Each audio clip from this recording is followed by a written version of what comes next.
Osteoarthritis, এই রোগটা কি? অস্টিওআর্থারাইটিস হচ্ছে আমাদের যেটা নর্মালি আমরা সবার মুখে শুনে থাকি যে হাঁটু ব্যথা, নি পেন, যে পেশেন্ট হাঁটতে পারছে না বা হাঁটার সময় খটখট আওয়াজ করছে বা হাঁটু ফুলে যাচ্ছে বা পাগুলো বেঁকে যাচ্ছে, এটাই হচ্ছে অস্টিওআর্থারাইটিস, যেটা মানে এজ রিলেটেড একটা সমস্যা, বয়স রিলেটেড একটা সমস্যা।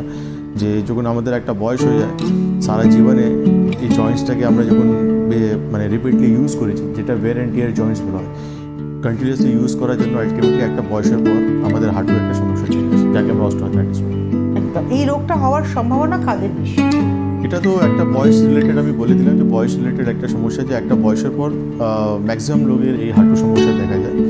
আর সম্ভাবনা বলতে গেলে মেল পেশেন্টরা বেসিক্যালি এটা ইফেক্ট হয় অস্টিওআর্থারাইটিস থেকে, সব থেকে বেশি জয়েন্টসগুলো মেলদেরই ইউজ করা হয় আর মানে কাজকর্মের জন্য। আর তারপর হচ্ছে ওবেসিটি, যাদের প্রচুর শরীরে ওয়েট রয়েছে, কারণ এই জয়েন্টসগুলো হচ্ছে ওয়েট বিয়ারিং জয়েন্টস, তো আলটিমেটলি ওদের অস্টিওআর্থারাইটিস হওয়ার চান্সেস বেশি থাকে। প্লাস কিছু রোগ আছে, যেমন রুমেটয়েড আর্থ্রাইটিস, এমন রোগ আছে যাদের হয়ে যাচ্ছে তাদেরও কিন্তু অস্টিওআর্থারাইটিস হওয়ার চান্সেস বেশি থাকে। প্লাস আমাদের খানপান লাইফস্টাইল ওরিয়েন্টেড, যাদের নিউট্রিশন যারা খুব কম নেয়, তাদেরও কিন্তু আস্তে আস্তে অস্টিওআর্থারাইটিস দিকে তারা চলে যায়। মানে আপনি বলছেন পেন হবে এবং হাঁটতে অসুবিধা হবে, একটা আওয়াজ হবে, এইগুলো ছাড়া, পেন ছাড়া আর কি কোনো সিমটমস আছে?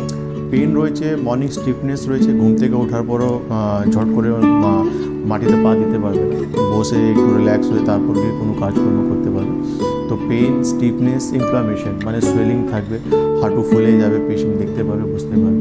মানে যে কোনো একজনের পেশেন্ট কি সবকটাই সিমটমস হবে, না একটা যে কোনো একটা বা যে কোনো দুটো এরকম হতে না, পারে? ম্যাক্সিমামই এইসব সিমটমস থাকবেই। যখন অস্টিওআর্থারাইটিস হয়ে যাচ্ছে তাহলে পেইন থাকবে, সোয়েলিং থাকবে, স্টিফনেস থাকবে আর হালকা টেম্পারেচার থাকবে, মানে ওই জায়গায় একটু গরম ভাব।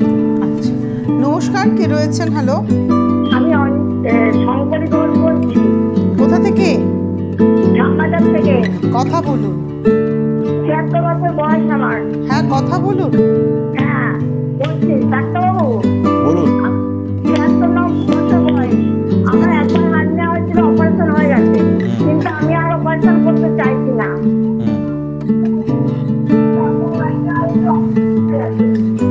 হার্নিয়া কোন জায়গা হয়েছে আপনার? আমার একবার হয়েছে। কোন জায়গা হয়েছে হার্নিয়া আপনার? প্রথমে হয়েছিল নাভির নিচে, এখন হচ্ছে নাভির ওপরে। আমার বয়স কোনো অপারেশন আছে। ঠিক আছে, আপনি টিভি স্ক্রিনে থাকুন। আপনি শ্যামবাজার থেকে বলছেন। আমি কালকে দমদমে থাকবো, 11টা থেকে মোটামুটি 5টা পর্যন্ত আমি থাকবো। সারাদিনই আমি কালকে দমদমে থাকবো। আপনি কষ্ট করে একবার সমস্ত রিপোর্ট নিয়ে কালকে আমার সঙ্গে ভিজিট করুন, কেন কি ইউএসজি রিপোর্ট নিশ্চয়ই আপনার কাছে রয়েছে। ইউএসজি রিপোর্টে আপনার হার্নিয়া পজিশন, সাইজ সব কিছু দেওয়া আছে। সেটা দেখার পরও আমি বলে দেবো যে আপনাকে আবার মানে অপারেশন দিকে যেতে হবে না, ওষুধ খেয়ে আপনি নিজেকে ম্যানেজ করে রাখতে পারবেন।